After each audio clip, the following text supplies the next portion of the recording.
নমস্কার বন্ধুরা, আজ আমি বানাবো বেগুন দিয়ে মূলো শাকের চাল পিটুলির রেসিপি। এটি একটি পুরনো দিনের হারিয়ে যাওয়া রেসিপি। মূলো শাক তেতো লাগে বলে স্বাদে অনেকে মূলো শাক খেতে চায় না, তবে এভাবে রান্না করলে খেতে দুর্দান্ত লাগে।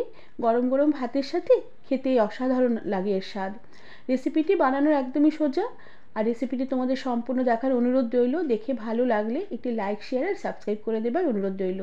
প্রথমে আমি এখানে মূলো থেকে কচি নরম মূলো পাতাগুলোকে বা মূলো শাকগুলোকে বেছে নিয়েছি।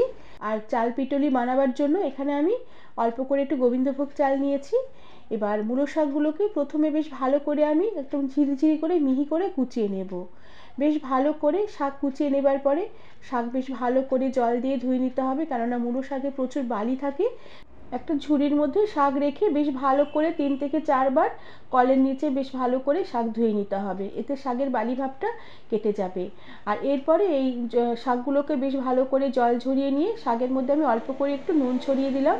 নুন দিয়ে শাকগুলোকে কিছুক্ষণ মাখিয়ে রেখে দেবো।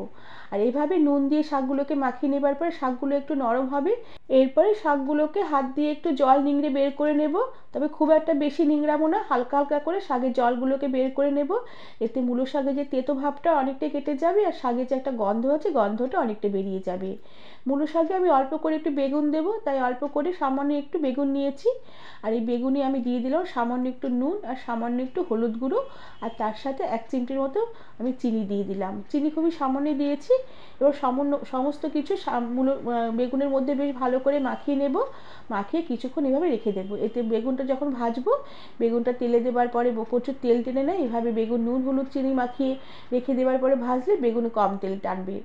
আর এই মূলো শাকের যে চাল পিটুলি বানাবার জন্য আমি গোবিন্দভোগ চাল আগেই ভিজিয়ে রেখেছিলাম। সেই ভেজানো গোবিন্দভোগ চাল আমি মিক্সার গ্রাইন্ডারে দিয়ে দিলাম। সাথে আমি 2-3টে ঝালের জন্য কাঁচা লঙ্কা দিয়ে দিলাম।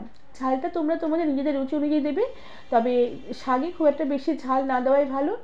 আর এবার সামান্য জল দিয়ে সমস্ত চাল আর এই লঙ্কা একসাথে বেশ ভালো করে মসৃণ করে আমি পেস্ট করে নেব।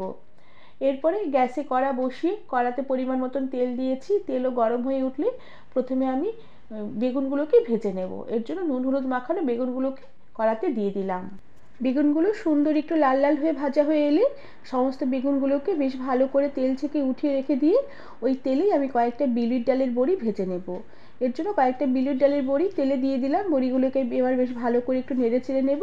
বড়িগুলো একটু হালকা হালকা সুন্দর বেশ লাল হয়ে ভাজা হয়ে এলে বড়িগুলোকে আমি কড়া থেকে উঠিয়ে রেখে দিলাম। এরপর কড়াতে আবারও সামান্য পরিমাণে একটু তেল গরম করে নিয়ে অল্প করে একটু চামচের আগায় করে খানিকটা রাঁধুনি ফোড়ন দিলাম। রাঁধুনির সাথে খানিকটা আমি রসুন থেতো করে রেখেছিলাম, থেতো করা রসুন দিয়ে দিলাম। এবার ফোড়নটাকে একটু নেড়ে চেড়ে নেব। ফোড়নের সুন্দর সুগন্ধ বেরোলে আমি যে মূলো শাক কেটে নিয়ে জল নিংড়ে রেখেছিলাম সেই মূলো শাকগুলোকে কড়াতে দিয়ে দিলাম। এবার শাক বেশ ভালো করে কিছুক্ষণ নেড়ে চেড়ে নেব। তবে শাকে একটু দিয়ে দিলাম পরিমাণ মতো নুন আর পরিমাণ মতন হলুদ গুঁড়ো। যেহেতু শাকে আমি অল্প করে আগে নুন মাখিয়ে শাক জল নিংড়ে নুন বার করে নিয়েছি, তাই নুনের পরিমাণটা একটু বুঝে দিতে হবে। যদি নুন লাগে শেষে অল্প করে নুন দেওয়া যেতে পারে, তাই প্রথমে নুনটা অল্প করে দিয়ে দেওয়াই ভালো। এবার শাক বেশ ভালো করে নেড়ে চেড়ে নেব, হালকা করে ভাজা ভাজা করে নেব। এর জন্য আমি গ্যাসের আঁচ কমিয়ে দিয়ে ঢাকা দিয়ে রেখে কিছুক্ষণ রান্না হতে দেবো। এতে শাকের মধ্যে যে জল আছে নুন দেওয়া থেকে সেই জলটা বেরিয়ে আসবে, আর শাকের জলে শাক সেদ্ধ হবে। আর শাকের জল শুকিয়ে আসা অবধি শাক বেশ ভালো করে ঢাকা দিয়ে ঢাকা খুলে আমি শাক রান্না করে নেব আর ভাজা ভাজা করে নেব। এভাবে বেশ কিছুক্ষণ শাক বেশ ভালো করে নেড়ে চেড়ে আমি ভাজা ভাজা করে নিয়েছি। শাক খুব সুন্দর ভাজা ভাজা হয়ে এসেছে, জলও একদম পুরো শুকিয়ে এসেছে। এবার ভেজে রাখা বেগুনগুলোকে দিয়ে দিলাম, আর সাথে ভাজা বড়িগুলোকে শাকে দিয়ে দিলাম। এবার ভাজা বড়ি আর ভাজা বেগুন বেশ ভালো করে শাকের সাথে নেড়ে চেড়ে নেব।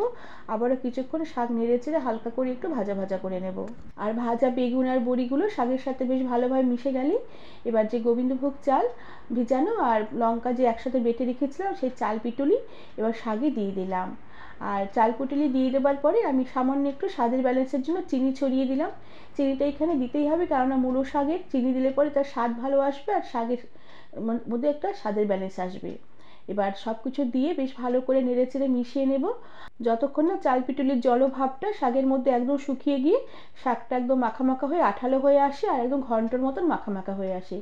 আর মূলো শাক এভাবে বেশ ভালো করে নেড়েচেড়ে নেবার পর এবার আমি গ্যাসের আঁচ বন্ধ করে দিয়ে এই দুর্দান্ত স্বাদের মূলো শাকের চাল পিটুলির রেসিপিটি এবার আমি সার্ভ করে দেব।